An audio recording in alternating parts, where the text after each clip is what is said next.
everyone. Welcome back to our English conversation session. I am Alex. And I am Sam. We are so happy you are here with us today. Christmas is just around the corner, Sam. I can see the lights and the decorations everywhere. It makes me feel very positive. It really does. It is such a special time of year. Speaking of special things, if you want to make sure you do not miss any of our special lessons, please take a second to subscribe to the channel and hit that notification bell. That's right. If you enjoy learning English through real conversations, subscribing helps us stay connected.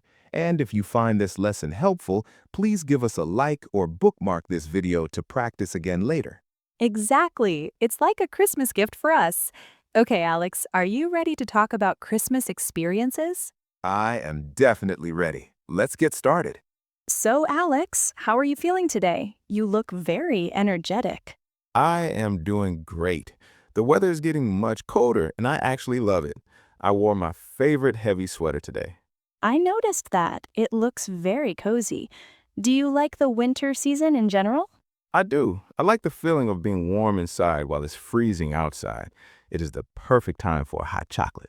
Hot chocolate. That sounds perfect. I prefer tea, but I agree that the cozy feeling is the best part of December. What about you, Sam? Have you started your Christmas preparations yet? A little bit. I bought some new lights for my window last weekend. It makes my living room look so festive. Festive. That is a good word. I haven't done much yet, but I am starting to plan my holiday schedule. It gets very busy, doesn't it? It really does. There are so many things to do and people to see, but that is what makes it exciting. So, Sam, let's dive into the topic. To start off, what is the first thing that comes to your mind when you think of Christmas? Oh, that is easy. Family. For me, Christmas is all about family reunions and spending time together. What about you? For me, it's definitely the food. I think about the big dinner, the roast turkey, and the many types of desserts. You always think about food, Alex. But you are right. The Christmas meal is a big tradition. Do you usually celebrate on the 24th or the 25th? In my family, we usually have a big lunch on the 25th. We spend a whole morning opening gifts and then we eat for hours. What do you usually do? We actually celebrate on Christmas Eve, the 24th. We have a quiet dinner and then we go for a walk to look at the lights in the neighborhood. That sounds very peaceful.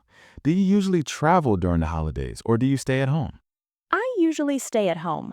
I don't like traveling when it is so crowded. I prefer to have people come to my house. I understand that. Traveling during Christmas can be very stressful. Trains and planes are always full.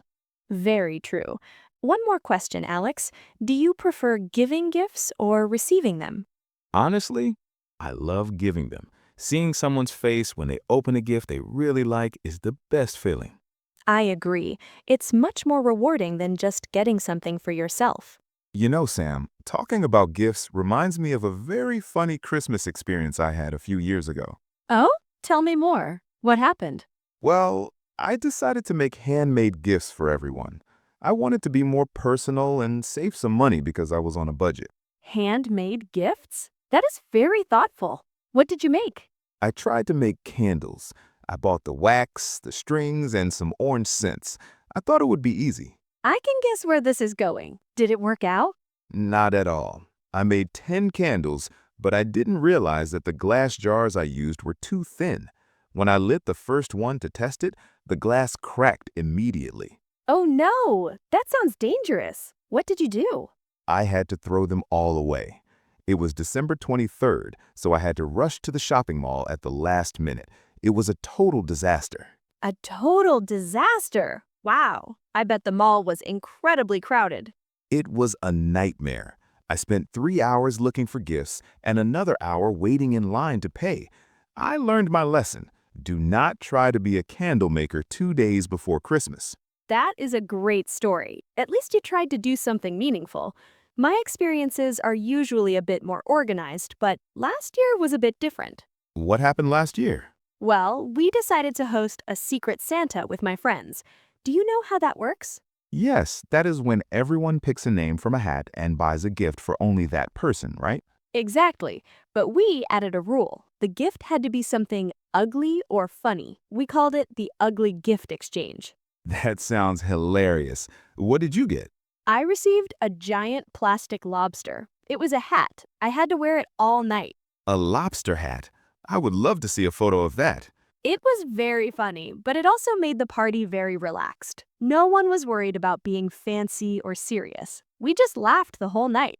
That is the best kind of party. Sometimes Christmas can feel too formal. It is good to just have fun. I agree. How about your childhood? Do you have a favorite memory from when you were a kid? I do. I remember waking up very early, maybe at 5 a.m., and waiting at the top of the stairs with my brother. We weren't allowed to go down until our parents woke up. Waiting at the top of the stairs. I did the same thing. The excitement is so intense when you're a child. It really is. My parents always left some cookies and a glass of milk out for Santa. In the morning, the cookies were gone. I really believed it back then. That is a classic tradition. It makes the morning feel so magical. Now that we are adults, the magic is a bit different, but it's still there. You are right. Now the magic is just seeing my family and taking a break from work. Speaking of work, do you have a long holiday break this year? I have about a week off. I'm looking forward to it. I plan to just stay in, watch some old movies, and eat leftovers. Stay in and eat leftovers. That sounds like a perfect plan. No stress, no crowds. Exactly. What about you? Any big plans? My sister is visiting from another city, so we'll probably go ice skating and visit the Christmas market. Ice skating. You are much braver than I am. I usually fall down every 2 minutes. It's part of the fun. You just have to get back up. All right, let's look at some of the useful phrases and words we used in our conversation. Good idea. The first one is just around the corner. It means something is coming very soon. For example, Christmas is just around the corner. Next is cozy. This describes a feeling of being warm, comfortable, and safe. Example, I love wearing a cozy sweater when it is cold. Then we have festive. This describes something that looks or feels like a holiday or a celebration. Example, the street looks very festive with all the colorful lights. Handmade. This means something was made by a person using their hands, not by a machine in a factory. Example, she gave me a beautiful handmade card. On a budget. This means you have a limited amount of money to spend. Example, I'm on a budget this year, so I'm not buying expensive gifts. Total disaster. This is a phrase we use when something goes completely wrong. Example, the party was a total disaster because the electricity went out. Secret Santa. This is a game where people give gifts to each other anonymously. Example, we're doing a Secret Santa at the office this Friday. Stay in. This simply means to stay at your home instead of going out. Example, it is raining, so let's just stay in and watch a movie. Looking forward to. This means you're excited about something that is going to happen. Example, I'm really looking forward to my holiday break. Leftovers. This is the food that remains after a meal is finished. Example, we had turkey for dinner, and we ate the leftovers for lunch the next day. These are all very common words you can use during the holiday season. Let's do a quick recap of what we talked about today. We started by talking about the cozy and festive feeling of December. Then we shared our different traditions. I celebrate on the 25th with a big meal, while Sam celebrates on the 24th with a quiet dinner. We also talked about our experiences with gifts. Alex had a total disaster with handmade candles. And Sam wore a lobster hat for a Secret Santa party. That was the highlight for me. Finally, we talked about our plans to stay in or go ice skating during our holiday break. It was a very productive conversation. I hope you picked up some new phrases. Now it is your turn to practice. We have a question of the day. Our question is, what is your favorite Christmas experience or tradition? Do you like to stay in or do you prefer to go out and celebrate? Please share your answer in the comments section below. We love reading your stories. And here is a small challenge for you. Try to write one sentence using the phrase, looking forward to. For example, I am looking forward to the weekend. If you write your sentence in the comments, it helps you remember the phrase much better. So go ahead and comment right now. We're waiting to see your answers. Well, that is all for today. Thank you so much for joining our Christmas conversation. It was a lot of fun. Remember, if you enjoyed this lesson, please give us a like and subscribe to the channel. It really helps us grow. And if you know a friend who is learning English, feel free to share this video with them. Learning together is always better. Have a wonderful, cozy, and festive holiday season, everyone. Happy holidays and see you in the next lesson. Goodbye for now. Bye.